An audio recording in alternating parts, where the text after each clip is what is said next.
नमस्कार, मैं निधि विश्वकर्मा। सर्वप्रथम विश्वकर्मा भगवान के श्री चरणों में नमन करती हूँ।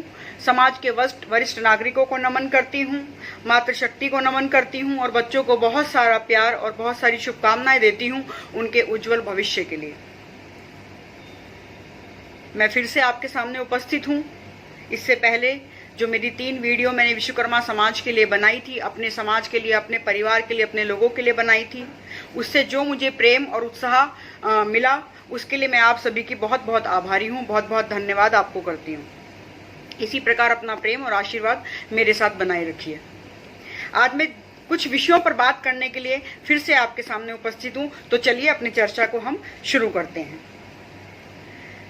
आज हमारा विषय है कि ऐसे कौन से गुण हैं हमारे अंदर जिन्हें उभार कर हम समाज में और दुनिया में फिर से अपना एक नया चेहरा, एक नई उड़ान हम ले सकते हैं। किस प्रकार हम अपने समाज को अग्रणी पंक्ति में खड़ा कर सकते हैं। तो चलिए हम बात शुरू करते हैं। मैंने कुछ किताबों के माध्यम से, कुछ लोगों से वार्ता करके, कुछ अन्य माध्यम से जानकारी इकट्ठी करके कुछ जानकारियां निकाली हैं जो मैं आपके सामने रख रही हूं। देखिए, हमारे सनातन धर्म के अनुसार हमारी सृष्टि को चलाने के लिए 3 देव हैं या 3 शक्तियां हैं। ब्रह्मा जी जो कि निर्माण करता है, विष्णु जी जो कि पालन करता है और महेश जो कि संहार करता है। ये तीनों शक्तियां निरंतर सृष्टि को चलाती हैं, उनको पालती हैं और अंत में उनका संहार करती हैं। जिस प्रकार सृष्टि निरंतर चलती रहती है। हमारे विश्वकर्मा भगवान निर्माण करता है, तो वो ब्रह्मा जी के वंशज हैं। ब्रह्मा जी के कार्य में सहयोग करते हैं। सृष्टि के निर्माण में विश्वकर्मा भगवान का एक बहुत बड़ा रोल है, एक बहुत बड़ा उनका काम है। यहाँ तक कि ब्रह्मांड की उत्पत्ति जब हो रही थी तब भी विश्वकर्मा भगवान ने उसमें अपना एक रोल प्ले किया था, उन्होंने अपना एक कार्य किया था।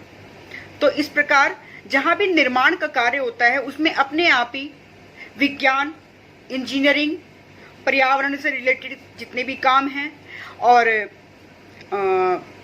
इसको आप कह सकते हैं वास्तु, ज्योतिष, ये सब चीजें हमारे अंदर अपने आप बिल्ड हैं, अपने आप हमारे अंदर विश्वकर्मा जी से आई हैं, क्योंकि हम विश्वकर्मा वंशी हैं, हम विश्वकर्मा समाज से बिलोंग करते हैं। तो हम लोग ब्राह्मण हैं। हम कैसे ब्राह्मण हैं?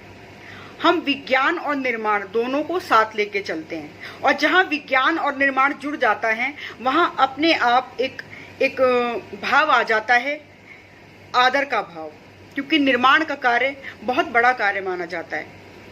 तो मेरे कहने का मतलब इतना है कि हमारे अंदर जो गुण हैं, जो हमें प्रकृति से मिले हैं, जो हमें नेचर से मिले, जो हमें भगवान से मिले हैं, क्यों ना हम उन गुणों को और अधिक उभार कर अपने आप को उस रूप में समाज में प्रस्तुत करें। जैसे कि वास्तु विश्वकर्मा भगवान वास्तु के गुरु माने जाते हैं। वास्तु उन्हीं में से निकला है, वास्तु का उद्गम उन्हीं से हुआ है। और जब हम वास्तु में निर्माण कार्य करते हैं या हम किसी भवन का निर्माण करते हैं या हम किसी और चीज का निर्माण करते हैं तो हम उसका माप तोल, उसका मुहूर्त आदि निकालने के लिए ग्रहों की तरफ देखते हैं और ग्रहों की गणना करते हैं। तो ज्योतिष भी वास्तु से जुड़ जाता है। तो वास्तु और ज्योतिष ये हमारे अंदर नेचर से हमें मिले हैं। तो क्यों ना हम, और आज के इस समय में वास्तु और ज्योतिष का कितना महत्व है वो आप सभी जानते हैं, वो आप सभी समझते हैं कि आज के समय में वास्तु के लिए लोग कितने उत्सुक रहते हैं, क्योंकि वास्तु एक विज्ञान है और विज्ञान हमारे अंदर है। हम विज्ञान के साथ निर्माण को साथ लेकर हम अपना एक वंश चलाते हैं, हम ब्राह्मण वंशी हैं।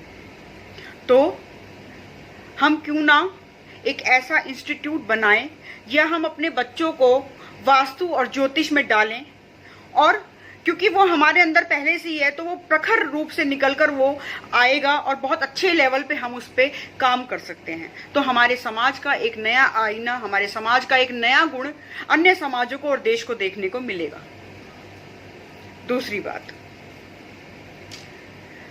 जब मैं विश्वकर्मा समाज के अन्य लोगों से मिली, उनसे बहुत सारी मेरी बातें हुई, चर्चा हुई, तब मुझे कुछ नई चीज़ों का पता चला, जैसे कि दक्षिण भारत में हमारा विश्वकर्मा समाज कितना ऊपर है, कितना आदरणीय स्थिति में है। उनकी जीवन शैली आध्यात्मिक और संयमित है। वो ब्राह्मणों की तरह उनकी एक जीवन शैली है। जैसे कि एक छोटा सा उदाहरण देती हूँ, वो सर्वप्रथम स्नान करके माथे पर तिलक लगाकर उसके बाद अपने नित्य कर्म को शुरू करते हैं। दक्षिण भारत में विश्वकर्मा वंशी विश्व ब्राह्मण व आचार्य की उपाधि के साथ अपनी धरोहर व अपनी पहचान को बड़े ही अच्छे से सहेजे और समेटे हुए हैं।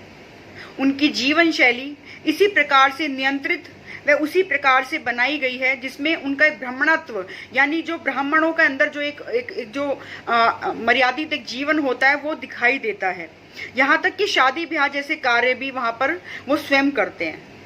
अपनी ही विश्वकर्मा वंशी समाज से आचार्य शादी ब्याह जैसे कार्य भी कराते हैं। तो क्यों ना हम उस पहचान को उस भारत के एक हिस्से से उठाकर भारत के अन्य हिस्सों में भी फैला दें। तब आप सोचिए कि विश्वकर्मा समाज किस प्रकार का चेहरा, एक भव्य चेहरा अन्य समाजों को विश्वकर्मा समाज का दिखाई देगा। तो मेरा कहने का मतलब सिर्फ इतना है कि उस एक पहचान को भी हम लोग अगर ऐड कर दें अपनी पहचान के साथ, उस प्रकार का जीवन, उस प्रकार की सोच को अगर हम साथ लेके चलें तो विश्वकर्मा समाज बहुत आगे दिखाई देगा। तीसरी बात, हमारे यहाँ बच्चों में इतने हुनर पाए जाते हैं, हमारे यहाँ हम लोग इतना टेक्निकली हम लोग जानते हैं, इतना प्रतिभा हम लोगों के अंदर है, लेकिन वो कहीं ना कहीं छुपी हुई है। हमारे बच्चों को आगे एक अच्छा माध्यम, ये अच्छा प्लेटफॉर्म नहीं मिल पाता है अपनी प्रतिभा को अन्य समाजों में या देश में दिखाने के लिए।